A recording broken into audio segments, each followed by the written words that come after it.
الحمدللہ الذی ابدع الافلاک والارضین والصلاة والسلام علی من کان نبیا وآدم بین الماء والطین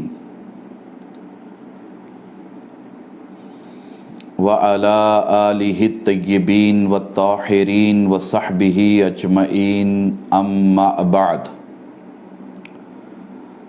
فقد قال اللہ تبارک وتعالی فی القرآن الکریم اعوذ باللہ من الشیطان الرجیم بسم اللہ الرحمن الرحیم ربی حب لی من لدنک ذریۃ طیبۃ انک سمیع الدعاء آمنت باللہ صدق اللہ العظیم وصدق رسولہ النبی الامین الکریم ونحن علی ذلک لمن الشاہدین والشاکرین والحمد للہ رب العالمین وقال فی شان حبیبہ الکریم علیہ تحیۃ والتسلیم ان اللہ وملائکتہ یصلون علی النبی یا ایہا الذین آمنوا صلوا علیہ وسلموا تسلیما اللہم صلی علی سیدنا و مولانا محمد وعلی آل سیدنا و مولانا محمد طب القلوب والدوائیہا وعافیت الابدان والشفائیہا ونور الابصار والضیائیہا وآلہ وصحبہ دائما ابدا سرمدا۔ برادران ملت اسلامیہ و عزیزان گرامی قدر،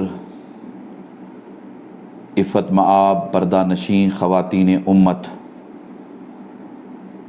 اللہ تبارک و تعالیٰ کا بے پناہ فضل و کرم اور حضور صلی اللہ تعالیٰ علیہ وآلہ وسلم کے نالین پاک کا تصدق،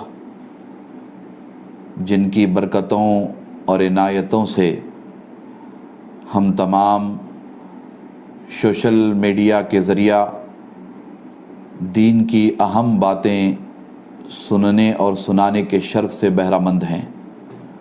اللہ تبارک و تعالیٰ ہم سب کی اجتماعی کاوشوں کو اپنی بارگاہ میں شرف قبولیت عطا فرمائے۔ آج ایک اہم موضوع پر گفتگو کا سلسلہ شروع کیا جائے گا، اور آج کا موضوع تربیت اولاد ہے۔ اللہ تبارک و تعالیٰ نے اپنے فضل و کرم سے ہمیں شعبان المعظم کا عظیم مہینہ عطا فرمایا۔ آج شعبان المعظم کی 14 تاریخ ہے، اور آج کی شب برات ہے۔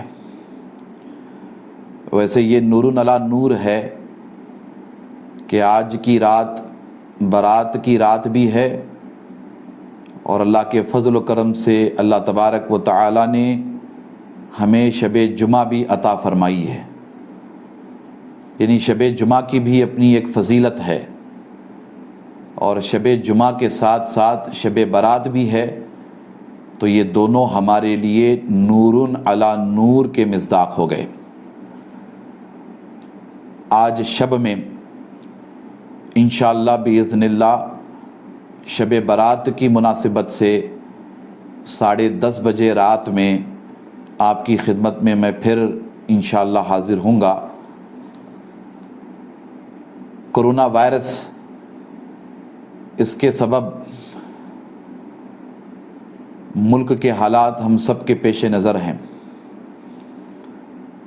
بلکہ عالم انسانیت کے حالات ہم سب کے پیش نظر ہیں۔ جیسے اطلاعیں مل رہی ہیں کہ بہت بڑی تعداد میں اس وائرس سے امریکہ میں، یورپ میں لوگ انتقال کر جا رہے ہیں۔ ہمارے اپنے ملک میں بھی تعداد دن بدن بڑھتی چلی جا رہی ہے، پھر بھی اللہ اور اس کے رسول کا بڑا فضل و کرم کہ ہمارا اپنا ملک کرونا وائرس سے ایک حد تک محفوظ ہے۔ اللہ تبارک و تعالی اپنے حبیب صلی اللہ تعالیٰ علیہ وآلہ وسلم کے صدقے و طفیل میں وطن عزیز کو بھی اور پورے عالم انسانیت کو بھی اس مہلک اور متعدی مرض سے نجات عطا فرمائے۔ ٹیلی فون کے ذریعہ یورپ اور امریکہ میں رہنے بسنے والوں سے بات چیت ہوتی رہتی ہے، وہ لوگ وہاں بہت زیادہ پریشان ہیں۔ میں آپ سب سے گزارش کروں گا کہ آپ اپنے لیے، وطن عزیز کے لیے دعا کریں، تو پورے عالم انسانیت کے لیے بھی دعا کریں کہ اللہ تبارک و تعالی آج کے مبارک دن اور مبارک شب کے صدقے و طفیل میں کرونا وائرس سے ہم سب کو نجات عطا فرمائے۔ جس اہم موضوع پر آج گفتگو ہوگی، میں سمجھتا ہوں کہ یہ اہم موضوع وقت کی اہم ترین ضرورت کا نام ہے۔ ہماری اپنی اولاد کی تربیت کیسے ہو؟ اولاد کی تربیت کے حوالے سے کتاب اللہ اور سنت رسول اللہ کی روشنی میں ہمارا کیا موقف ہونا چاہیے؟ اولاد کی تربیت کے لیے ہمارے اپنے پاس اسلامی تعلیمات کی روشنی میں کیا نظام اور کیا منہج ہونا چاہیے؟ انشاءاللہ باذن اللہ بتدریج ان تمام امور پر، اور اس کے علاوہ بہت سارے اہم امور ہیں تربیت اولاد کے حوالے سے، اس پر ہم لوگ گفتگو کریں گے۔ اسلام دین فطرت ہے۔ اس دین اسلام نے جہاں گمراہ انسانیت کی ہر دور میں رہبری رہنمائی فرمائی ہے، وہیں زندگی کے ہر شعبے میں ہمارا دین اپنے ماننے والوں کی رہبری اور رہنمائی کرتا ہے۔ اور دین اسلام کی رہبری اور رہنمائی کی دو بنیادی اساس ہیں، ایک کتاب اللہ اور دوسری سنت رسول اللہ۔ اس کے علاوہ ہمارا دین ہمیں فطری طور پر بھی اولاد کی کیسی تربیت کرنی چاہیے، اولاد کی کیسے نگرانی کرنی چاہیے، اور قدم قدم پر اولاد کی کیسے مدد و نصرت کرنی چاہیے، ہمارا دین ہمیں یہ ساری باتیں بہت ہی ذمہ داری کے ساتھ سکھاتا ہے۔ ایک رہنما اصول دین اسلام تربیت اولاد کے حوالے سے اپنے ماننے والوں کو عطا کرتا ہے۔ کوئی اسے تسلیم کرے یا نہ کرے، عالم انسانیت اسلام کی تربیت اولاد کے نظام کو آج ماننے پر متفق ہو گئی ہے۔ اسلام نے اپنی اولاد کی تربیت کے حوالے سے جو لائے عمل پیش کیا ہے، وہ لائے عمل، وہ نظام بہت ہی شاندار اور بہت ہی زبردست اور کامل و اکمل نظام ہے۔ بالخصوص ہم اس پرآشوب دور میں، گناہوں کے دور میں، بے راہ روی کے دور میں، عریانیت کے دور میں، عیاشی کے دور میں،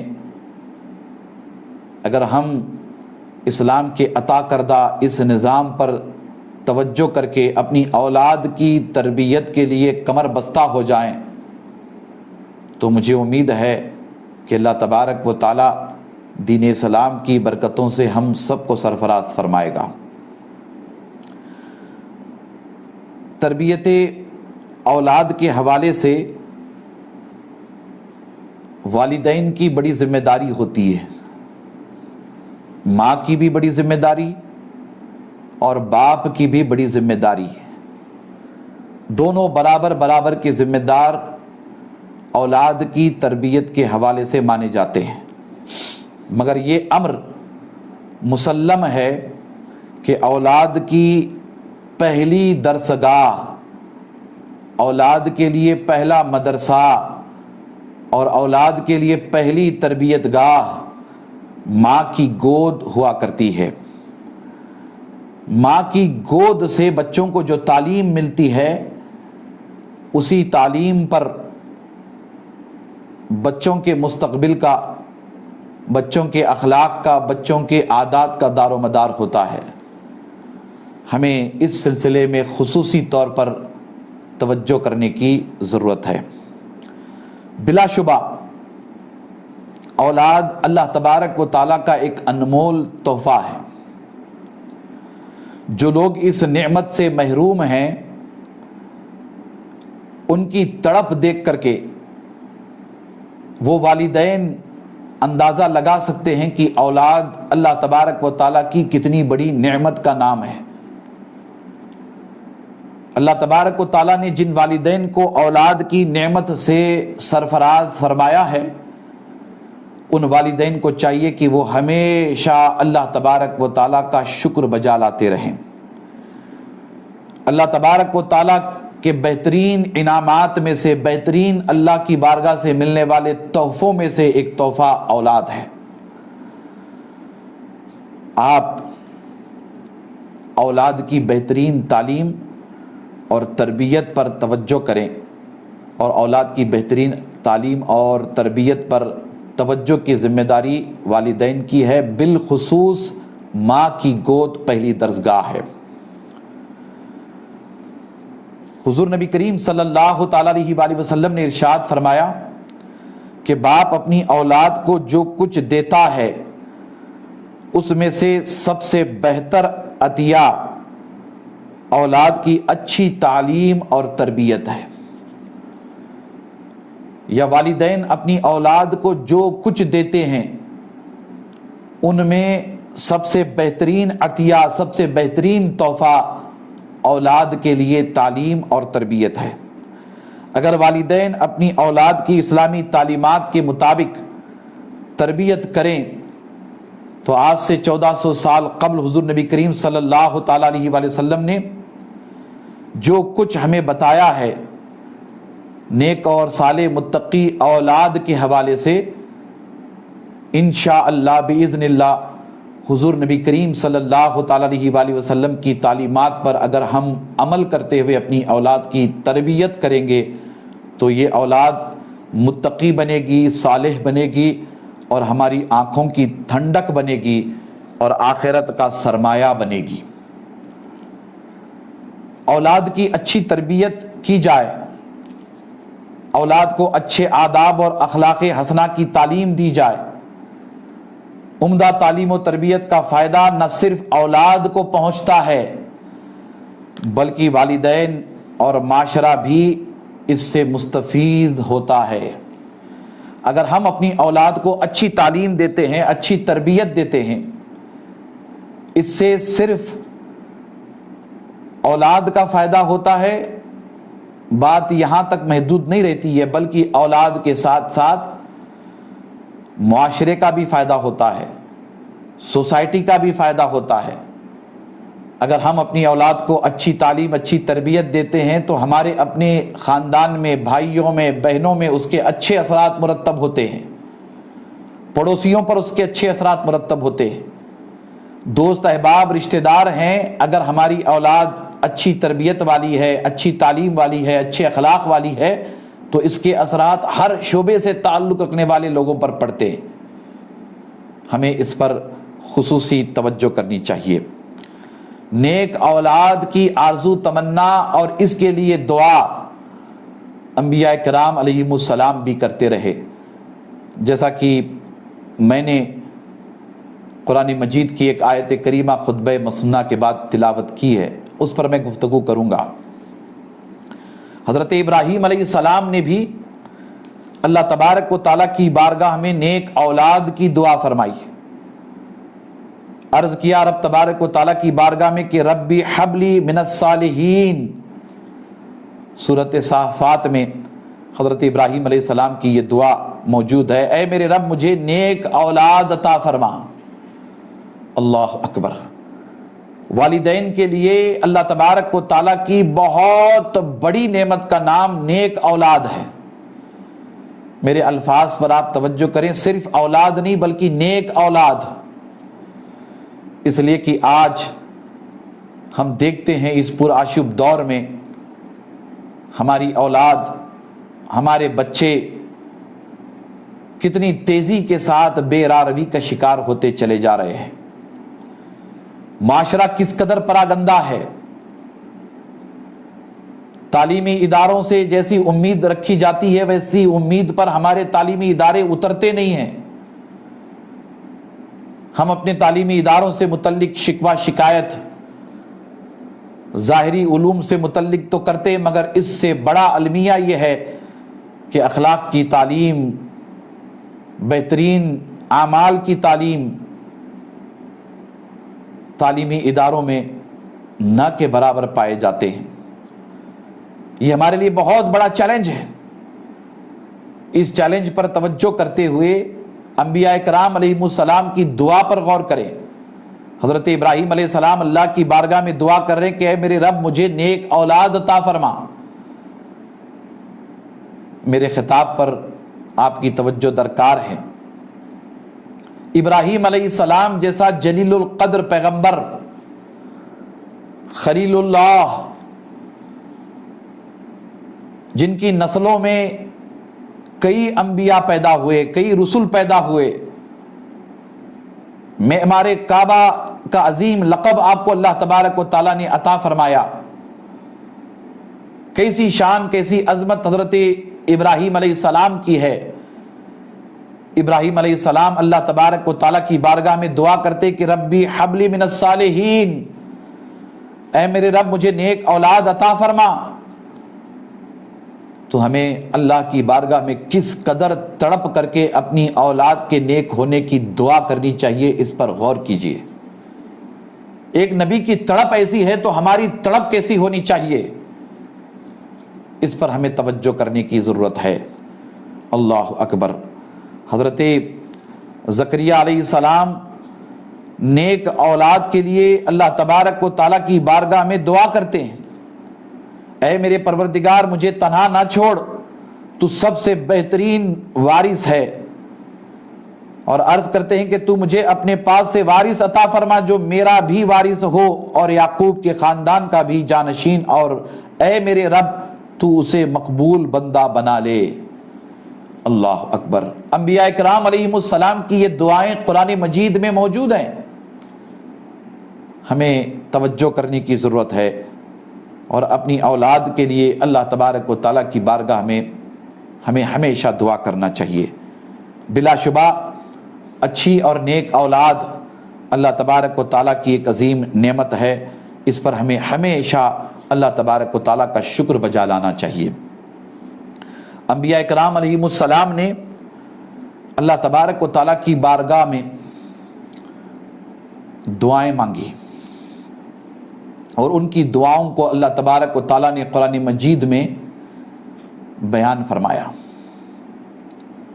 حضور نبی کریم صلی اللہ تعالیٰ علیہ وآلہ وسلم پر نازل ہونے والا یہ عظیم کلام انبیاء کرام علیہم السلام کی دعاؤں سے ہم سب کو نوازتا ہے۔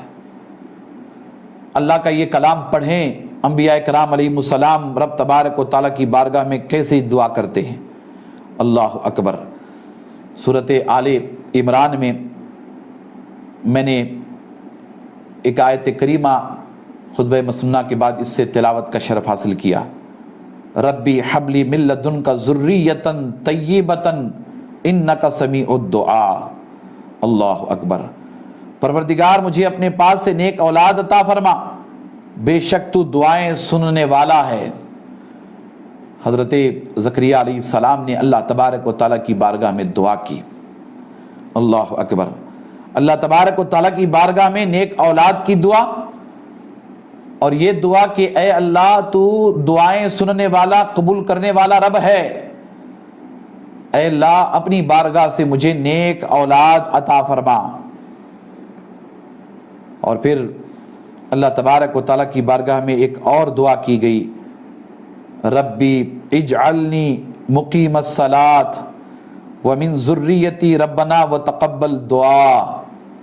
اللہ اکبر۔ حضرت ابراہیم علیہ السلام سے یہ دعا منقول، اے پروردگار مجھ کو ایسی توفیق عطا فرما کہ نماز پڑھتا رہوں، اور میری اولاد کو بھی یہ توفیق بخش، اے ہمارے پروردگار میری دعا قبول فرما۔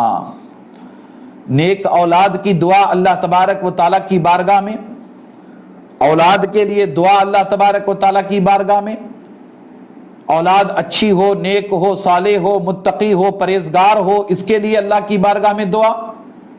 اور اس کے ساتھ ساتھ حضرت ابراہیم علیہ السلام کیا دعا کرتے ہیں کہ اے اللہ مجھے ایسی توفیق عطا فرما کہ میں نماز پڑھتا رہوں، اور میری اولاد کو بھی ایسی توفیق عطا فرما کہ وہ بھی نماز قائم کرے۔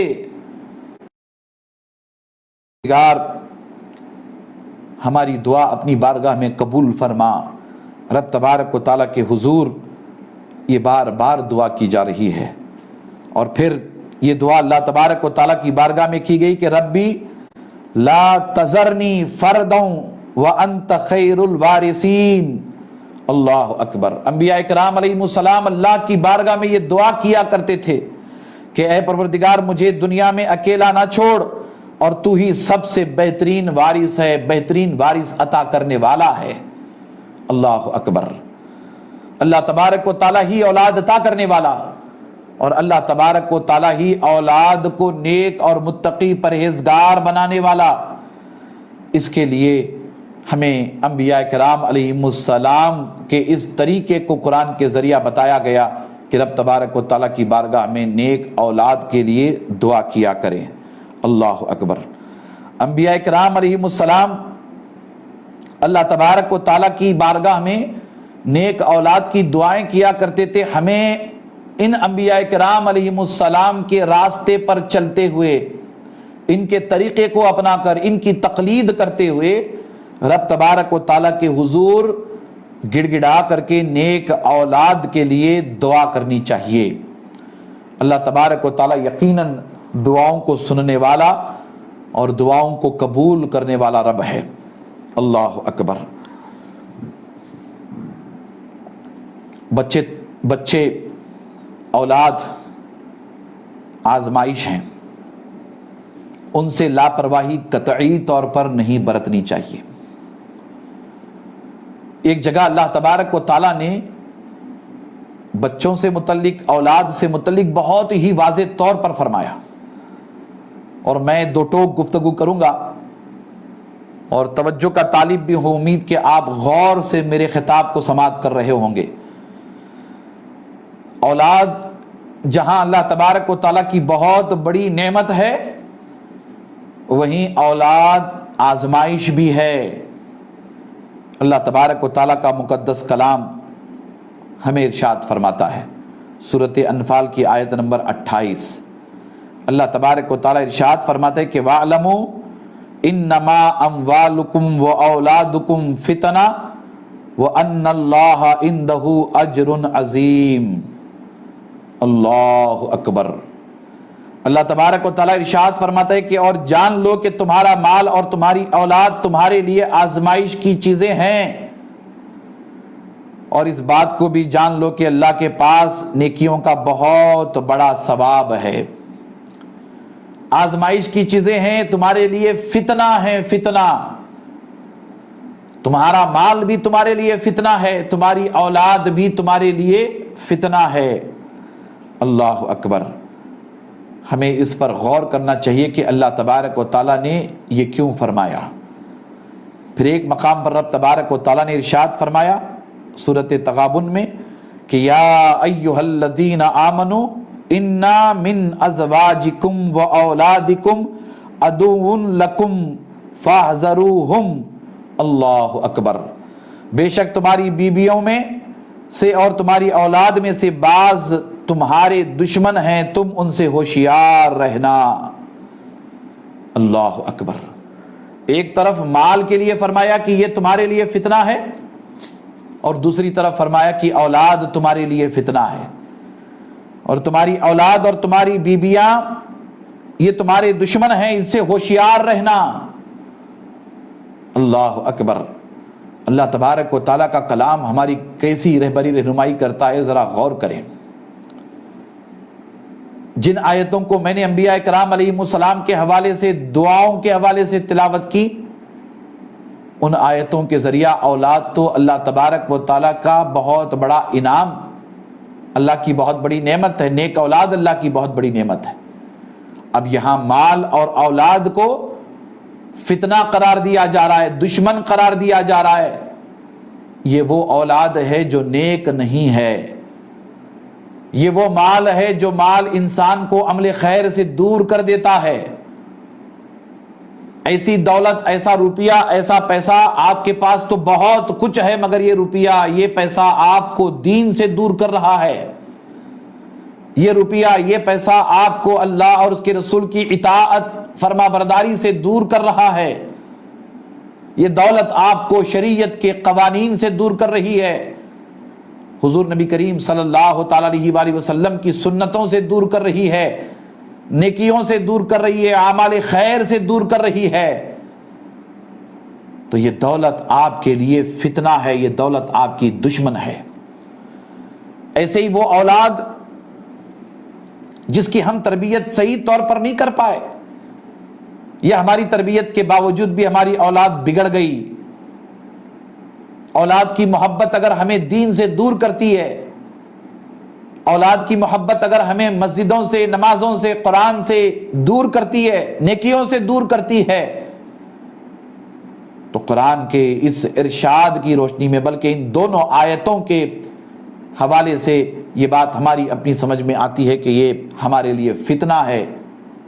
پھر یہاں یہ بھی فرمایا گیا کہ بے شک تمہاری بیویوں میں سے اور تمہاری اولاد میں سے بعض تمہارے دشمن ہیں، جو تم سے بعض دشمن ہیں تمہارے، اور تمہیں چاہیے کہ تم ان سے ہوشیار رہیں۔ یعنی وہ بیویاں بھی جو دین سے دور کرنے والی ہوں، وہ بیویاں جو ہمیں اللہ اور اس کے رسول کی اطاعت سے دور کرنے والی ہوں۔ اللہ کا مقدس کلام ہمارے لیے فرما رہا ہے کہ یہ تمہارے لیے بہت بڑی آزمائش ہے، بہت بڑی آزمائش ہے، ہوشیار رہنا۔ جب بچے اللہ سے غفلت اور بے توجہی کا سبب بنے اور آدمی ان کی وجہ سے محض اپنے لیے دنیا طلبی کی خاطر ٹوٹ پڑے، روپیہ جوڑ کر رکھے، گھمنڈ اور تکبر کرے، دوسرے کے سامنے مال و دولت کی زیادتی پر اترانے لگے، اور اہل و عیال وہ مال و منال غرض ایسی کسی بھی چیز کے پیچھے پڑ جائے جو اس کا دل اللہ سے بیزار کرے، یہ اس کے لیے لعنت اور نحوست کا باعث بنے۔ اللہ اکبر، اللہ اکبر۔ ہم کبھی کبھی کرتے کیا ہیں کہ بچوں کی محبت میں، بیوی کی محبت میں، مال کی محبت میں سارے معیار ختم کر دیتے ہیں۔ اللہ اور اس کے رسول کی جانب سے جتنے احکامات ہمارے لیے ضروری ہوتے ہیں، ان احکامات سے ہم اپنے آپ کو الگ کر دیتے ہیں۔ اللہ تبارک و تعالیٰ نے یہ نہیں فرمایا یا ایھا الذین آمنوا ادخلوا فی السلم کافہ ولا تتبعوا خطوات الشیطان انہ لکم عدو مبین، فرمایا اے ایمان والو مکمل دائرہ اسلام میں داخل ہو جاؤ، شیطان کے نقش قدم پر نہ چلو، بے شک شیطان تمہارا کھلا ہوا دشمن ہے۔ شیطان کے دامے فریب میں ہم آ جاتے، ایسا نہیں ہے کہ صرف بیوی دامے فریب میں آ جاتی ہے، بچے دامے فریب میں آ جاتے ہیں، باپ بھی دامے فریب میں آ جاتا ہے، پورا کا پورا خاندان، پوری کی پوری فیملی شیطان کے مکر و فریب کا شکار ہو جاتی ہے۔ اللہ اکبر۔ ہم سے فرمایا جا رہا ہے کہ بیوی کی محبت، اولاد کی محبت، مال کی محبت ایسی نہ ہو جو تمہیں اللہ اور اس کے رسول سے غافل کر دے۔ وہ مال، وہ اولاد اور وہ بیویاں جو اللہ اور اس کے رسول کی محبت سے غافل کر دیں، اللہ کی عبادت سے غافل کر دیں، وہ یقیناً ہمارے لیے فتنہ ہے، وہ یقیناً ہمارے لیے بہت بڑی آزمائش ہے، وہ یقیناً ہمارے لیے بہت بڑا چیلنج ہے۔ اس پر ہمیں خصوصی توجہ کرنی چاہیے۔ ہم اتنی تو عقل رکھتے ہی ہیں، ہمیں پتہ ہے اچھی طرح سے، ہم جانتے ہیں، اور اتنا تو ہمیں سمجھنا چاہیے کہ مال اور اولاد کی، بیوی بچوں کی محبت، مثال دے رہا ہوں آپ کو، کہ اگر نماز کی ادائیگی میں رکاوٹ بنے، سمجھ لیں کہ وہ فتنہ ہے اور آپ غلط راستے پہ چل پڑے ہو۔ مجھے اکثر لوگ سناتے رہتے ہیں کہ فلاں صاحب کاروبار میں اتنے مصروف ہو گئے کہ انہیں نماز کے لیے وقت نہیں ملتا، وہ اپنا دکان چھوڑ کر کے مسجد میں نہیں آتے یا نماز ادا کرنے کے لیے وقت نہیں نکال پاتے، کاروبار میں اتنا بیزی ہو گئے، تجارت میں، بزنس میں اتنا بیزی ہو گئے۔ اللہ اکبر۔ میں نے ایک صاحب سے کہا کہ کاروبار میں اتنا بیزی ہو جانا کہ اللہ کا حق ادا کرنے کے لیے بھی وقت نہ ملے، تو میں نے کہا کہ انہیں رزق دینے والا کون ہے؟ ان کا کاروبار کیا ان کی اپنی محنت سے چلتا ہے محض؟ کیا ان کا کاروبار گاہکوں کی وجہ سے چلتا ہے، کسٹمرز کی وجہ سے چلتا ہے محض؟ اللہ تبارک و تعالی رزاق حقیقی ہے، وہ فیصلے فرماتا ہے تو کاروبار چلتے ہیں، اس کی بارگاہ سے فیصلے ہوتے ہیں تو رزق دیا جاتا ہے، اس کی بارگاہ سے فیصلے ہوتے ہیں تو رب تبارک و تعالی کامیابی، کامرانی کاروبار میں عطا کرتا ہے۔ اللہ تبارک و تعالیٰ کا حق چھوڑ کر کے اگر ہم یہ تصور کریں کہ کسٹمرز کے ذریعہ ہمارا کاروبار چل رہا ہے، تو سمجھ لیں کہ آپ شیطان کی مکر و فریب کا شکار ہو گئے۔ کسٹمرز کو بھیجنے والا بھی اللہ، گاہکوں کو بھیجنے والا بھی اللہ، کاروبار میں خیر و برکت دینے والا بھی اللہ۔ بحیثیت خیر امت ہمیں اس پر توجہ کرنی چاہیے۔ اگر ہم ایسا مال کماتے ہیں تو یہ مال ہمارے لیے یقیناً فتنے کا باعث بنے گا۔ ایسے ہی اولاد، ایسے ہی بیویاں، اولاد کے حقوق بلا شبہ ادا کرنے چاہیے، بیویوں کے حقوق بلا شبہ ادا کرنی چاہیے۔ خواتین اپنے شوہر کے حقوق ادا کریں، بچوں کے حقوق ادا کریں، ماں ہونے کی حیثیت سے، بیوی ہونے کی حیثیت سے حقوق ادا کرنے میں بالکل مخلص رہیں، مگر قطعی طور پر شوہر کی محبت میں، بچوں کی محبت میں، یا شوہر بیوی کی بچوں کی محبت میں اتنا اندھا نہ ہو جائے کہ وہ اللہ اور اس کے رسول کی اطاعت سے دور اور غافل ہو۔ ایسی اولاد، ایسی بیویاں یقیناً فتنے کا باعث بنے گی۔ اللہ اکبر۔ والدین یعنی ماں باپ فطری طور پر اولاد سے محبت کرتے ہیں، ایک فطرت ہے، نیچرلی، قدرتی طور پر ماں باپ اولاد سے محبت کرتے ہیں، اس میں قطعی کوئی شبہ نہیں ہے۔ ان کے دل اولاد کے لیے پاکیزہ احساسات اور جذبات سے دھڑکتے ہیں۔ باپ کی قلبی کیفیت اسے اپنے بیٹے کی نگہداشت، اس پر رحم کرنے، شفقت سے پیش آنے اور اس کی ایک ایک بات کو اہمیت دینے پر بسا اوقات آمادہ بھی ہوتی ہے، بسا اوقات مجبور بھی ہوتی ہے۔ والدین کے دل اولاد کے لیے اس قسم کے نیک جذبات اپنے اندر نہ پیدا کریں تو زمین نسل انسانی کو آگے بڑھانے پر کامیاب نہ ہوگی، زمین نسل انسانی کے لیے ترسے گی۔ ماں باپ کے دلوں میں اولاد کے لیے محبت ہوتی ہے، تبھی اولاد تربیت بھی پاتی ہے، تعلیم بھی پاتی ہے، پرورش بھی ہوتی ہے۔ یہ اللہ تبارک و تعالیٰ کی بارگاہ سے ایک بہت بڑا انعام اولاد کے لیے ہے کہ ماں باپ اپنی اولاد کے لیے ایک حساس اور محبت والا دل رکھتے ہیں۔ اللہ اکبر۔ قرآن کریم میں پدرانہ شفقت و محبت کی کیفیت کو نہایت خوبصورت پیراہے میں بیان کیا گیا۔ کہیں تو انہیں دنیاوی زندگی کی زینت قرار دیا گیا، کہیں نعمت قرار دیا گیا، کہیں اللہ کا بڑا انعام قرار دیا گیا، جیسا کہ رب تبارک و تعالیٰ نے سورۃ کہف میں فرمایا کہ مال اور بیٹے دنیاوی زندگی کی زینت ہیں۔ اللہ کے کلام پر قربان جائیے۔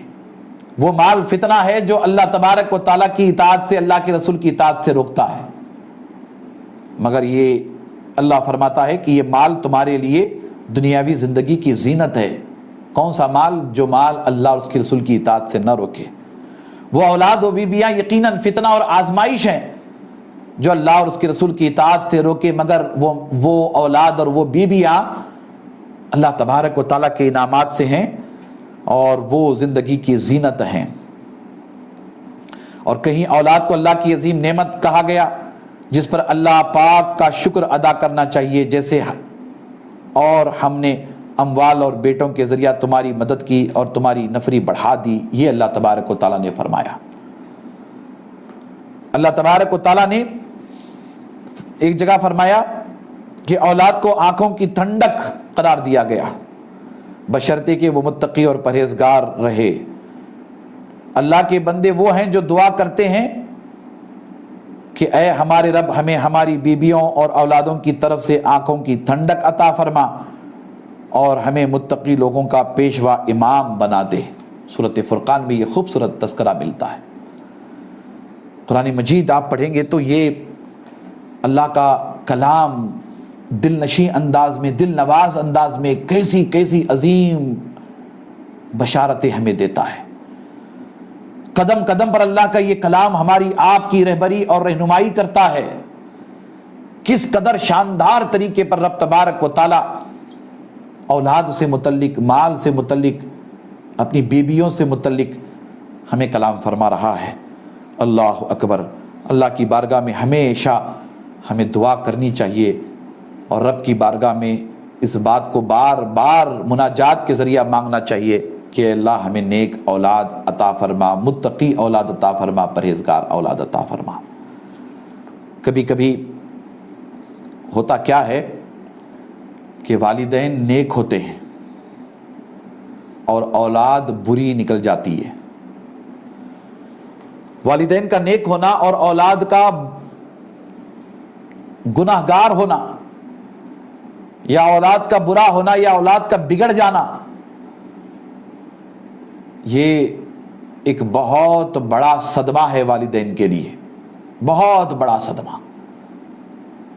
ایسا ہوتا ہے، جی بالکل ہوتا ہے۔ پریکٹیکلی طور پر ہمیں اس کا جائزہ لینا چاہیے۔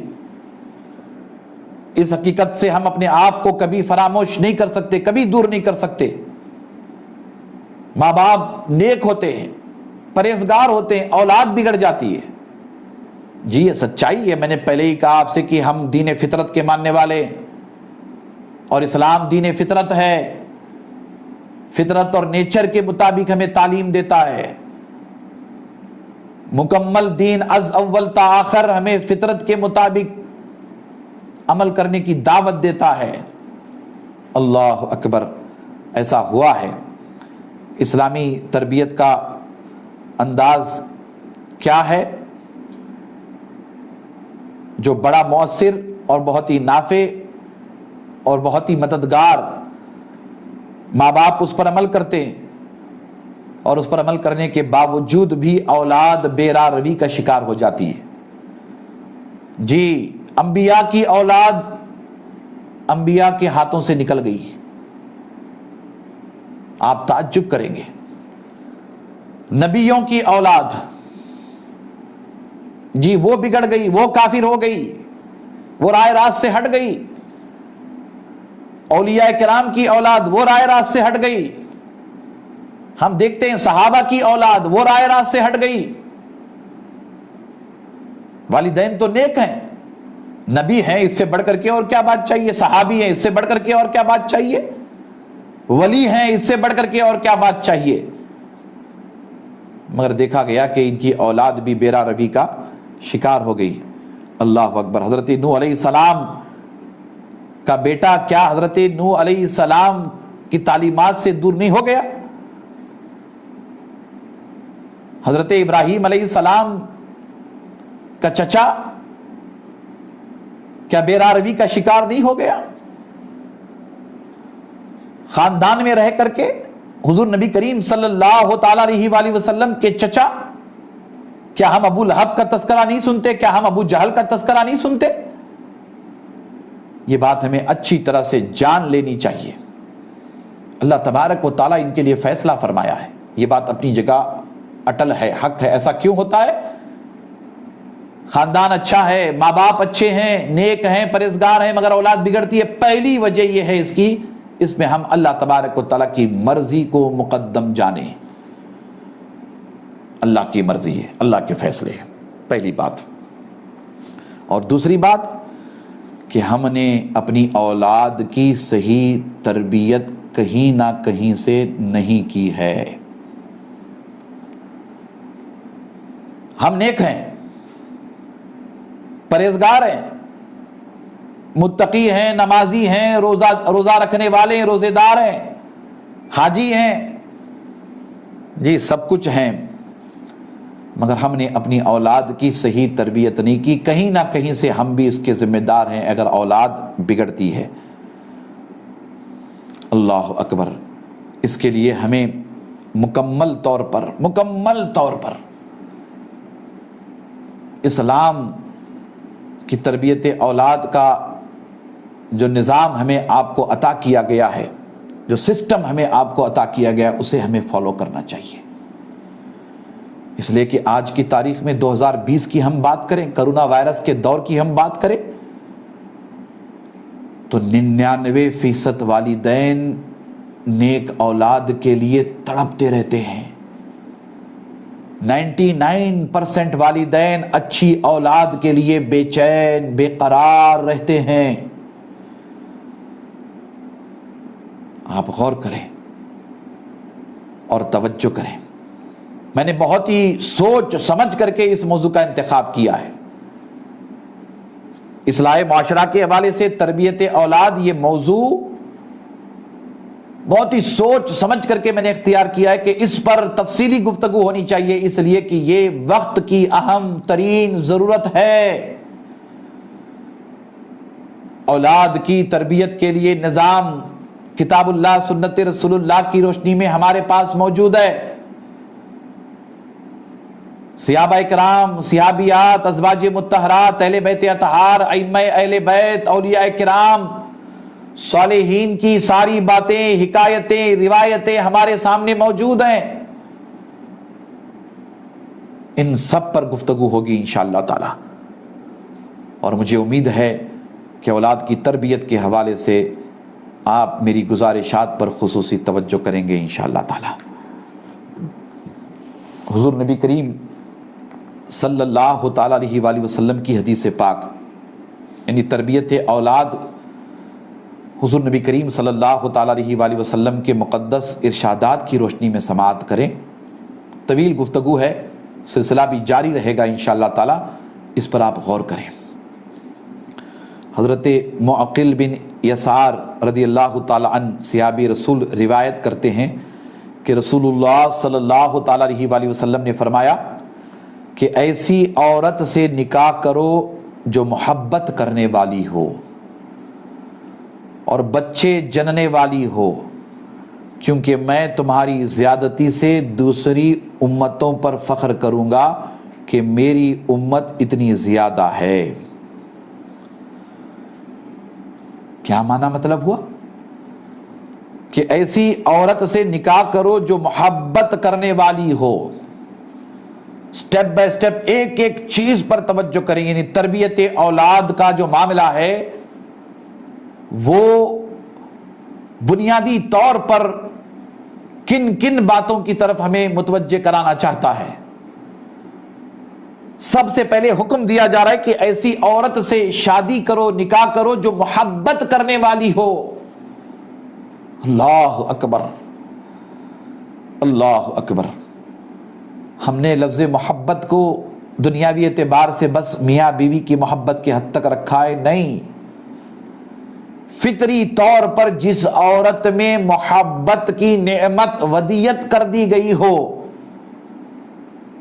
وہ عورت جو فطری اعتبار سے محبت والی ہو، محبت والی صرف شوہر کے لیے نہیں بلکہ وہ بچوں سے محبت کرنے والی ہو، والدین سے محبت کرنے والی ہو، ساس اور سسر سے محبت کرنے والی ہو، انسانوں سے محبت کرنے والی ہو، انسانیت سے محبت کرنے والی ہو، ہر رشتے سے محبت کرنے والی ہو، سب سے زیادہ یہ کہ وہ عورت اللہ اور اس کے رسول سے محبت کرنے والی ہو۔ حضور نبی کریم صلی اللہ علیہ وسلم ارشاد فرماتے ہیں کہ ایسی عورت سے نکاح کرو، اس کے اندر محبت ہی محبت ہو، نفرت کہیں سے نہ ہو۔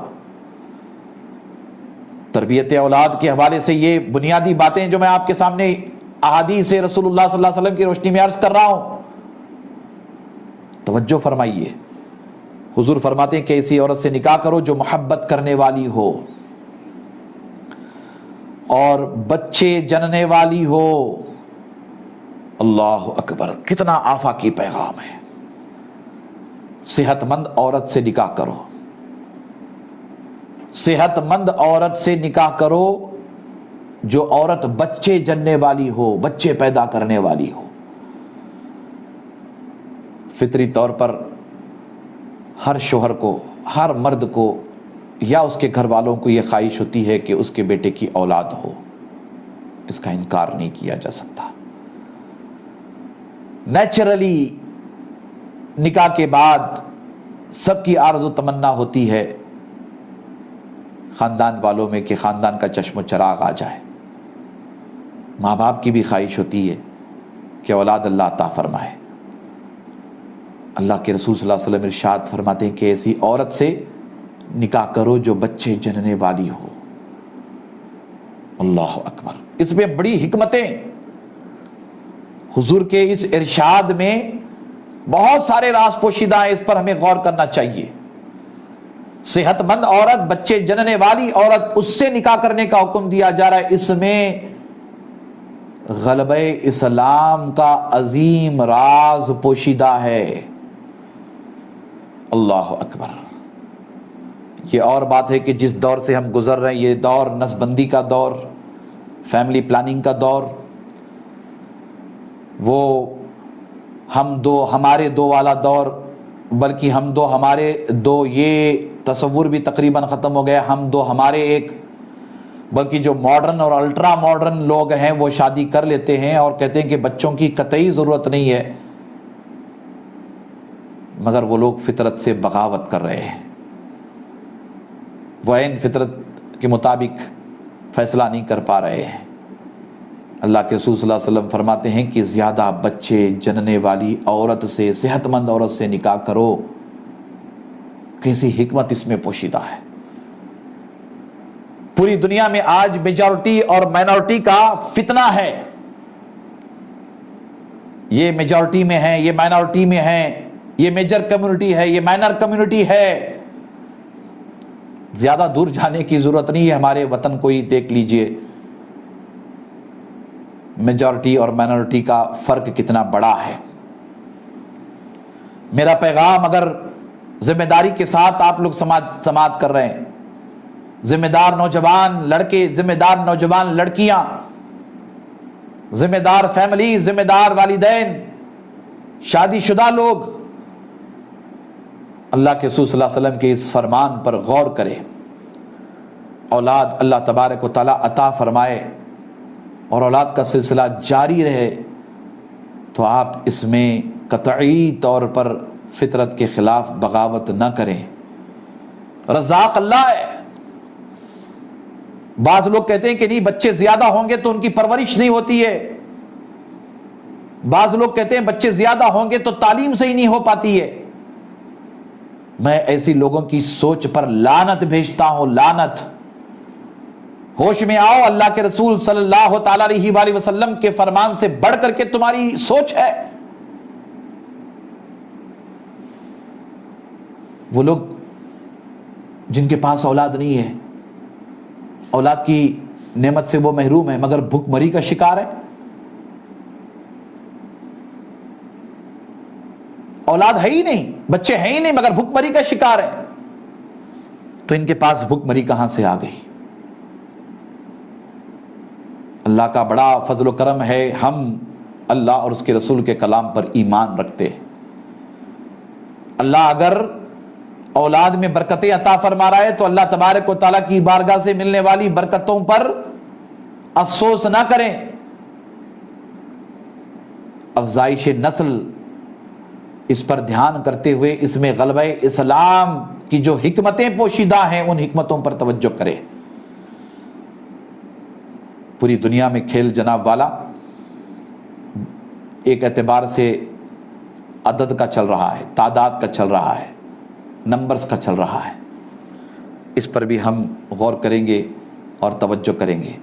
ہاں میں یہ ضرور کہوں گا کہ جس گھر میں اولاد کی کثرت ہوتی ہے اللہ تبارک و تعالیٰ بلا شبہ اللہ تبارک و تعالیٰ ان کے لیے رزق کے دروازے بھی کھول دیتا ہے، ان کے رزق میں برکتیں بھی آ جاتی ہیں۔ میں ایسے والدین سے ضرور کہنا چاہوں گا کہ اگر آپ کو کثرت سے اولاد اللہ نے عطا فرمائی ہے تو ان کی تعلیم اور ان کی تربیت پر خصوصی توجہ کریں، یہ بھی اللہ اور اس کے رسول کے احکامات ہیں۔ جہاں محبت والی عورت سے نکاح کرنے کا حکم دیا گیا، صحت مند عورت سے نکاح کرنے کا حکم دیا گیا، بچے جننے والی عورت سے نکاح کرنے کا حکم دیا گیا، وہیں یہ بھی حکم بار بار دیا گیا ہے کہ آپ والدین ہیں تو اپنی اولاد کی تعلیم، اپنی اولاد کی تربیت پر خصوصی توجہ کریں۔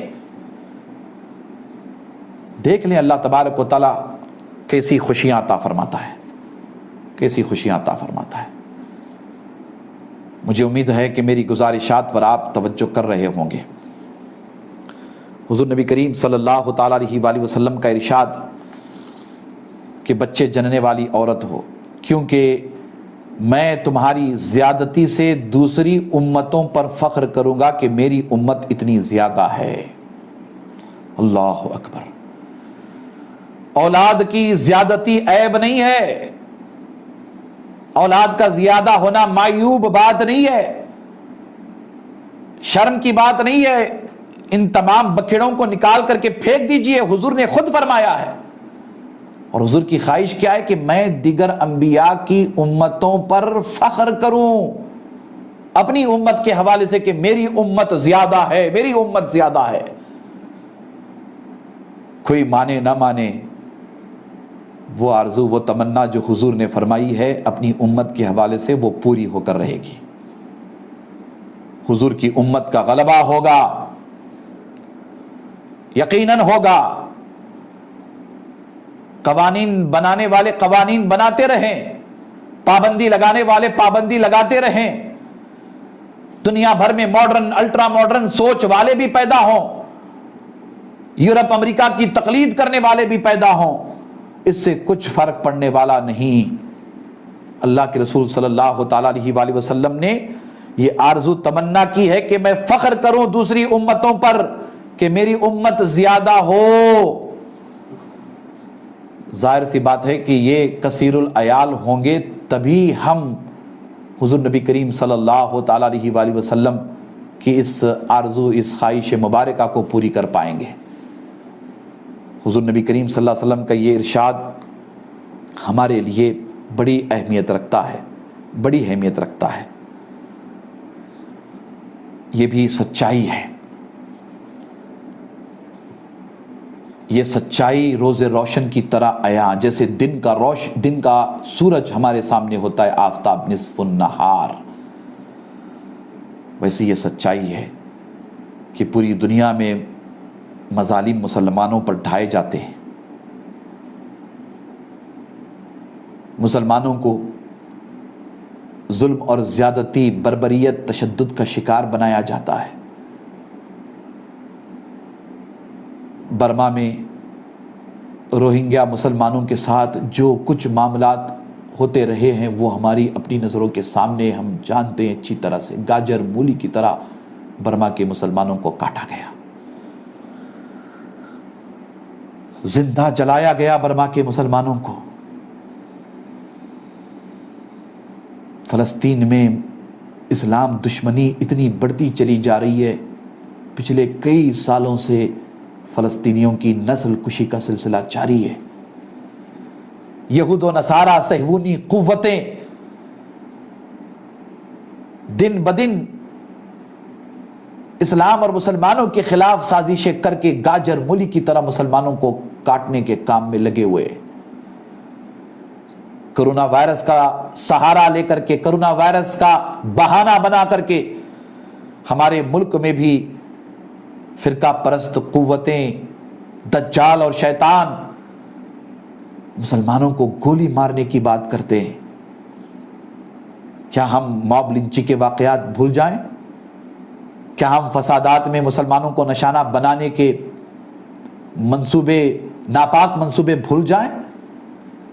یہ ساری سچائیاں ہمارے اپنے نظروں کے سامنے ہیں، مگر اس کے باوجود میں اللہ تبارک و تعالیٰ کو گواہ بنا کر کے آپ کے سامنے یہ بات کہنا چاہتا ہوں، حضور نبی کریم صلی اللہ تعالیٰ علیہ وآلہ وسلم نے جو دعا فرمائی اپنی امت کے لیے، اور حضور نے جس خواہش کا اظہار فرمایا ہے اپنی امت کے حوالے سے کہ میری امت کثیر ہوگی، میری امت زیادہ ہوگی، میری امت کا غلبہ ہوگا، ساری امتوں پر میں فخر کروں گا، تعداد کے اعتبار سے میری امت سب سے زیادہ ہوگی، کوئی مانے نہ مانے، اللہ تبارک و تعالیٰ اپنے محبوب کی اس آرزو کو، اس تمنا کو ضرور پوری فرمائے گا۔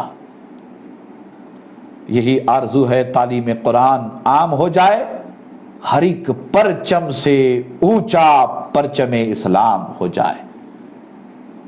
مسلمانوں کی نسل کشی کرنے والے، مسلمانوں کو گاجر مولی کی طرح کاٹنے والے کاٹ کاٹ کر کے تھک جائیں گے، مگر اس امت میں اللہ نے ایسی برکتیں عطا فرمائی ہیں، ایک کو مارو اللہ 100 کو پیدا فرما دے گا، ایک کو مارو اللہ 100 کو پیدا فرما دے گا۔ آنے والا وقت اس کا فیصلہ کرے گا، آنے والا وقت اس کا فیصلہ کرے گا۔ حضور نبی کریم صلی اللہ تعالیٰ علیہ وآلہ وسلم کی روایت امام ابو داؤد نے، امام نسائی نے اپنی سنن میں روایت کیا۔ یہ فرمان آقا کریم صلی اللہ تعالیٰ علیہ وآلہ وسلم کا ہمارے لیے بڑی اہمیت کا حامل و مالک ہے۔ امید کہ آپ توجہ کریں گے حضور نے جو کچھ فرمایا۔ تربیت اولاد کے حوالے سے یہ بنیادی باتیں ہیں، اس پر غور کریں۔ حضور نبی کریم صلی اللہ تعالیٰ علیہ وآلہ وسلم کی حدیث پاک امام مسلم اپنی صحیح میں یہ روایت لاتے ہیں۔ حضور نبی کریم صلی اللہ تعالیٰ علیہ وآلہ وسلم ارشاد فرماتے ہیں کہ جب آدمی مر جاتا ہے تو اس کے تمام اعمال کا سلسلہ منقطع ہو جاتا ہے، سوائے 3 اعمال یا 3 کاموں کے کہ ان کا سلسلہ جاری رہتا ہے۔ یعنی جب انسان مر جاتا ہے تو اس کے اعمال کا سلسلہ مکمل طور پر منقطع ہو جاتا ہے۔ ظاہر سی بات ہے کہ یہ دنیا عمل کرنے کی جگہ ہے، عمل ہم نے کیا، انتقال کر گئے، مر گئے، اس دنیا سے چلے گئے، اعمال کا سلسلہ ختم ہو گیا۔ جی بالکل ختم ہو گیا، اعمال کا سلسلہ بالکل ختم ہو جائے گا، مگر حضور نبی کریم صلی اللہ علیہ وسلم فرماتے ہیں کہ 3 اعمال ایسے ہیں کہ مرنے کے بعد بھی ان کا سلسلہ ختم نہیں ہوگا۔ اللہ اکبر۔ اللہ کے رسول صلی اللہ علیہ وسلم ارشاد فرماتے ہیں صدقہ جاریہ۔ دوسرا وہ علم جس سے فائدہ اٹھایا جائے، یا وہ علم جس سے دوسروں کو فائدہ پہنچایا گیا۔ اور تیسرا صالح اور نیک اولاد جو اس کے حق میں دعائے خیر کرے۔ یہ امام مسلم کی روایت ہے۔ اللہ اکبر۔ غور کرنے کی ضرورت ہے، توجہ کرنے کی ضرورت ہے۔ حضور نبی کریم صلی اللہ تعالیٰ علیہ وآلہ وسلم کا یہ فرمان ہمارے لیے آخرت پر یقین، ایمان اور بھروسہ رکھنے کے حوالے سے بڑی اہمیت رکھتا ہے، اور اچھی اور نیک اولاد کے حوالے سے بے پناہ معنی خیز ہے۔ بڑے اسرار، بڑے رموز اس میں پوشیدہ ہیں۔ اللہ اکبر۔ 3 ایسے اعمال ہیں جس کا سلسلہ مرنے کے بعد بھی منقطع نہیں ہوگا۔ اللہ اکبر۔ صدقہ جاریہ، آپ نے علم نافع کے ذریعہ، یعنی یہ کہ ایسا علم جس سے آپ نے دوسروں کو فائدہ پہنچایا، اور تیسرا یہ کہ آپ نے نیک اولاد چھوڑی۔ یہ 3 اعمال ایسے ہیں جس کا سلسلہ مرنے کے بعد بھی جاری رہے گا۔ انشاءاللہ باذن اللہ ہم اس موضوع پر گفتگو کے سلسلے کو کل بھی جاری رکھیں گے، مزید انشاءاللہ باذن اللہ اس پر ہم غور کریں گے، اور تربیت اولاد کے حوالے سے اللہ اور اس کے رسول کے ارشادات کی روشنی میں گفتگو کے سلسلے کو جاری رکھیں گے۔ مزید کل بھی اس موضوع پر گفتگو ہوگی، مگر آج چونکہ شب برات، آج کی شب برات کی شب ہے، تو رات 10:30 بجے انشاءاللہ باذن اللہ میں پھر آن لائن آپ کی خدمت میں حاضر ہوں گا، اور شب برات کے اہم موضوع پر انشاءاللہ باذن اللہ ہم گفتگو کا شرف حاصل کریں گے۔ اخیر میں پھر ایک مرتبہ میں آپ سے بڑی محبت کے ساتھ گزارش کرنا چاہوں گا کہ شب برات کے موقع پر بھی آپ حضرات مسجدوں میں تشریف نہ لے جائیں۔ کرونا وائرس کے سبب لاک ڈاؤن ہے، سوشل ڈسٹنس مینٹین کیا جا رہا ہے، احتیاطی تدابیر پر عمل کیا جا رہا ہے۔ مرکزی صوبائی حکومت نے گزارش کی ہے، اکابر علماء مشائخ نے گزارش کی ہے، جماعت اہل سنت کرناٹکا کی جانب سے ہم بار بار گزارش کرتے چلے آ رہے کہ ہمیں مسجد میں بھیڑ بھاڑ اکٹھی نہیں کرنی ہے۔ شب برات میں مسجد میں جمع ہونے سے افضل تو نماز جمعہ ہے۔ نماز جمعہ کے لیے جب ہم اس بات پر عمل کر رہے ہیں کہ ہم گھروں میں نماز ظہر ادا کریں گے جمعے کے دن، اور مسجد میں امام، مؤذن اور خدام 3-4 لوگ جمعہ کی نماز ادا کر لیں گے، تو ہمیں یہی طریقہ شب برات کے لیے بھی اپنانا ہے۔ میں مساجد سے بھی گزارش کروں گا کہ آپ حسب معمول عشاء کی اذان جماعت، آپ مؤذن اور خادم مل کر کے مسجد میں نماز ادا کریں، اور نماز کے بعد فوراً مسجدوں کو لاک کر دیں اور اعلان کریں کہ سارے لوگ اپنے اپنے گھروں میں شب برات کے موقع پر نمازوں کا اہتمام کریں، استغفار کریں، توبہ کریں، تلاوت کریں، آیت کریمہ پڑھیں، درود شریف پڑھیں وغیرہ وغیرہ، گھروں میں ہی دعاؤں کا اہتمام کریں۔ اور قبرستان کی زیارت کے لیے بھی جانے کی قطعی ضرورت نہیں ہے، آپ گھر میں رہ کر کے بھی دعا کریں گے، اللہ تبارک و تعالیٰ آپ کی دعاؤں کے ذریعہ آپ کے مرحومین کو ثواب پہنچائے گا۔ لاک ڈاؤن ختم ہو، اس وائرس سے ملک کو اللہ تبارک و تعالیٰ، عالم انسانیت کو اللہ تبارک و تعالیٰ نجات عطا فرمائے گا، تو یقیناً آپ اپنے والدین کے قبروں پہ جائیں، جا کر کے زیارت کریں، اپنے بڑوں کے، اپنے مرحومین کے قبروں پہ جائیں، زیارت کریں، لیکن اس وقت نہیں۔ امید کہ ان تمام گزارشات پر آپ تمامی حضرات توجہ کریں گے۔ اللہ تبارک و تعالیٰ ہمارے حالات پر کرم فرمائے، مولا ہمارے چھوٹے بڑے گناہوں کو معاف فرما، مولا ہماری سیاہ شیاری کو درگزر فرما، جانے انجانے میں مولا ہم سے جتنی خطائیں ہوئی ان خطاؤں کو مولا معاف فرما، مولا ہم سب کو شریعت مطہرہ کے مطابق زندگی گزارنے کی توفیق عطا فرما، مولا ہماری روٹی روزی میں، عمروں میں، گھروں میں، کاروبار میں، رزق میں، نیکیوں میں، کمائیوں میں برکتیں عطا فرما، مولا تبارک و تعالیٰ آقا علیہ السلام کے صدقے و طفیل میں ہمیں اپنی اولاد کی بہترین تربیت کرنے کی توفیق عطا فرما، مولا تبارک و تعالیٰ کرونا وائرس سے عالم انسانیت کو، وطن عزیز کو نجات عطا فرما۔ آج 14 شعبان ہے، 14 شعبان کی برکتوں سے مولا تبارک و تعالیٰ، ماہ شعبان کی برکتوں سے مولا ہماری دعائیں اپنی بارگاہ میں قبول فرما، مولا خاتمہ بالخیر فرما، کلمے کی موت نصیب فرما، قبر میں زیارت رسول نصیب فرما، حشر میں شفاعت رسول نصیب فرما، آقا علیہ السلام کے قدموں میں مولا جگہ عطا فرما، آمین ثم آمین، وما علینا الا البلاغ۔